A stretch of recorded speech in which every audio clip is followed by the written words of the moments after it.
صباح الفل. يلا بينا نتعلم الفرق ما بين سنتيري واسكولتاري.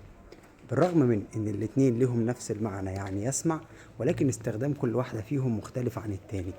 يعني مثلا سنتيري بنستخدمها امتى؟ بنستخدمها لما بتسمع صوت انت مش قاصد انك تسمعه، يعني سمعت حاجة بالصدفة.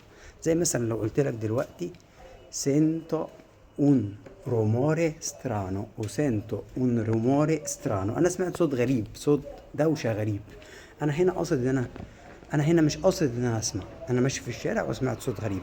انما اسكولتاري هو الحاجة، بنستخدم اسكولتاري لما حابب تتكلم عن حاجة انت بتسمعها عن قصد. زي مثلا لو قلت لك دلوقتي ascolto la musica ogni sera، ascolto la musica ogni sera يعني انا بسمع مزيكا كل يوم. وبس كده يا صديقي الجميل، لو عجبك الفيديو ما تنساش تعمل لايك للفيديو وتعمله سيف وتشيره مع اصحابك وتكتب في الكومنتات تحب نتكلم عن ايه في المرة الجاية. تشاو توتي، نهاركم جميل.